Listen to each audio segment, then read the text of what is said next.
Well, Merry Christmas to everyone out there. Have a great Christmas. Well, that's exactly what both the teams, India and Australia, would be expecting this third Test match to be, which is going to be played at Melbourne.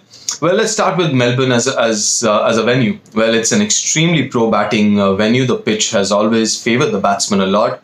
In fact, the last Test match that was played here was a draw, which was the Ashes, India Australia, and the pitch was rated as poor. So obviously they've got a new curator in charge, and I believe we've already we've heard from him that it is going to be a little more bowler friendly. It will be a little more proactive, so a little more grass, maybe a little more moisture. But the basic nature of the pitch, I don't think will change. It still will suit batsmen more than the bowlers, and but yeah, there would be something initially, maybe the first day for the bowlers.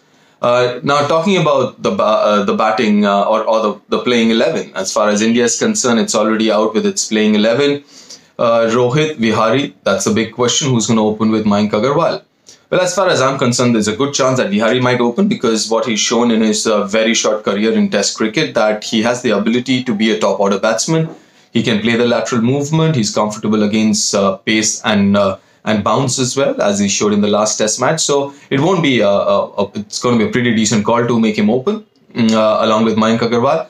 But from the other side, how I see it is, I think Rohit for me would be a better option because, mind you, it's a huge thing. A Boxing Day Test match, 76,000 plus people at the stadium, the whole festivities and the whole environment.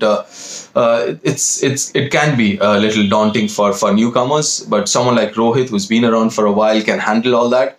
Secondly, I know he has an open with the red ball, but with the white ball, he's very comfortable.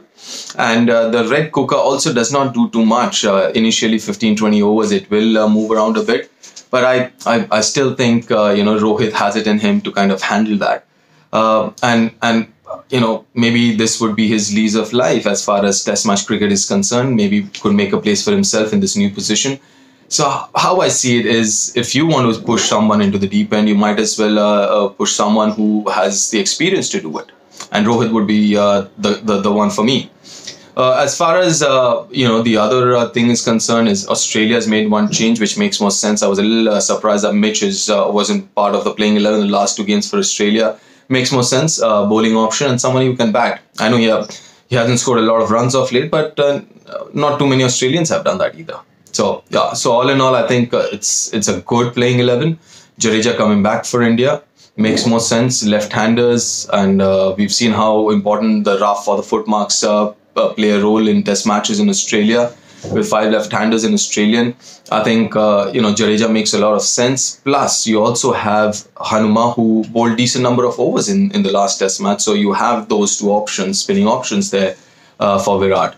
Now, on a pitch like this, especially, you would want to bat first. I think that will make a huge difference. The toss and batting first.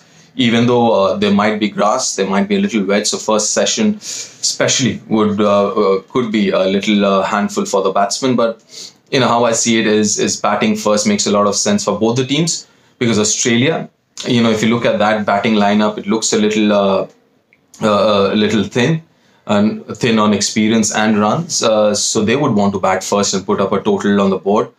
Same with India. India hasn't really chased down totals in the fourth innings that well. Throughout this year, they've struggled to chase down scores around 200, less than 200, 190 odd in South Africa and 205 or something in South Africa. They've kind of struggled. So both the teams would want to bat first. There's no two ways about it.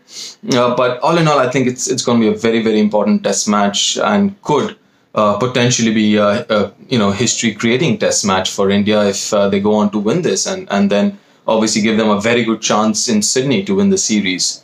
Well, that's it. And again, Merry Christmas.